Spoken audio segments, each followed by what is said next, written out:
Hey watch fans, Brad from Brent Miller Jewelers.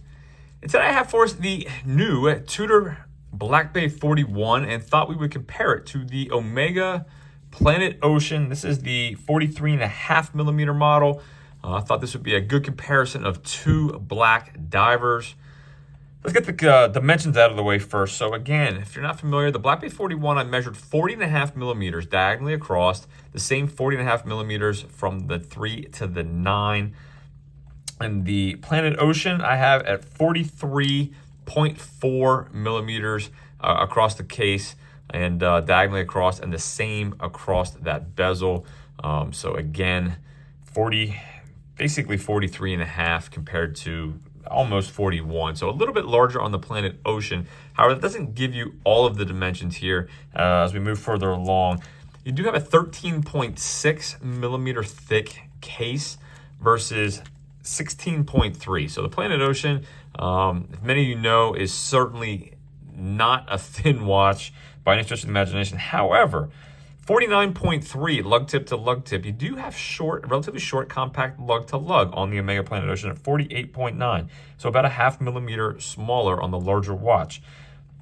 Both of them 21 millimeter lug widths on the Tudor, tapering to 16 and then back out to 18 on the deployant clasp here. Fold over with the Tudor shield. You do have on the fly T-fit micro adjustability, again 8 millimeters total, 2 millimeters at a time. So four different settings, 2 millimeters apart. Removable links by screws. We do have a solid stainless steel case back housing the MT5602 movement, -U movement, METAS certified, 70 hours of power reserve, signed screw down crown, 200 meters of water resistance. This bracelet with no links removed weighed in at 164.2 grams. Compared to the Planet Ocean here, again, 21 millimeter lug width.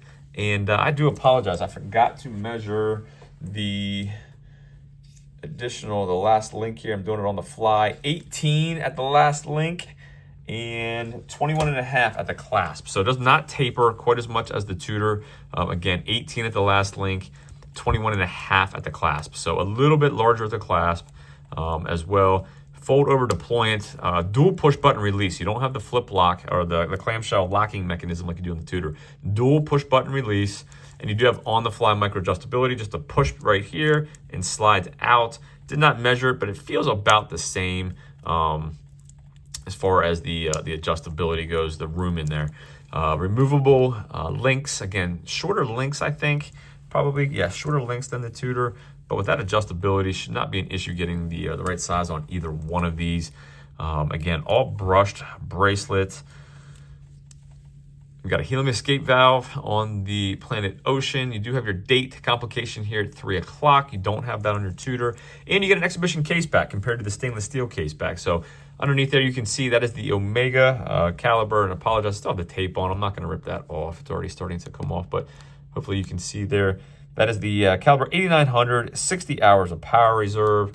Again, signed screw down crown, 600 meters of water resistance. So I did tell you earlier, it's a thicker watch, but you are getting 3 times the water resistance. So that should be expected in some regard there with the additional water resistance. And then the weight, you do have a discrepancy in weight. The Omega was in at 215.5 grams, so quite a bit heavier in construction. The overall case, the thickness, the bracelet a little bit larger. The bracelet certainly is a little bit, I feel, thicker as well, the links themselves. So some of that heft coming from that. And then pricing, $44.25 for your Tudor versus $7,100 on your Omega. If I'm not mistaken, I do believe the Omega is also using white gold on the hour markers. So that is something too that's a little bit higher end than what you're going to get on the Tudor, if that makes a difference to you. But I want to justify, or not justify, I want to at least let's help you understand where some of the price significance is coming from. You're also getting a polished ceramic bezel compared to a matte black aluminum bezel on your Tudor. Again, both great watches. Certainly would not say no to either one of these. It really comes down to your personal preference, I think. Aesthetically, do you like a little bit more of the matte look of the Tudor with the bezel? And then depth rating as well, and then certainly on wrist, these are going to feel certainly different. with the Omega being heavier. So let me throw these on wrist again. I have a 6 3/4 inch wrist. So I'll give you the Tudor first. And make no mistake about it, on my wrist, I already have a preference for smaller watches. I do prefer the Tudor. Interestingly enough, if I had a 39 millimeter Planet Ocean, I'd love to have that on wrist to compare that size-wise. However, I don't have that in stock right now.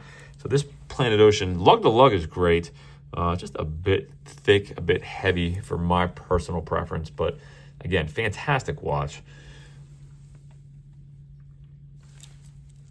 Let me hit the lights for you real quick and we'll wrap this one up.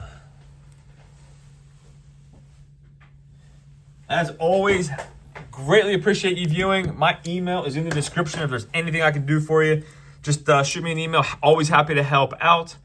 And let me know what you think between the Tudor Black Bay 41 and this Omega Planet Ocean 43.5. Thanks for viewing. We'll see you in the next video.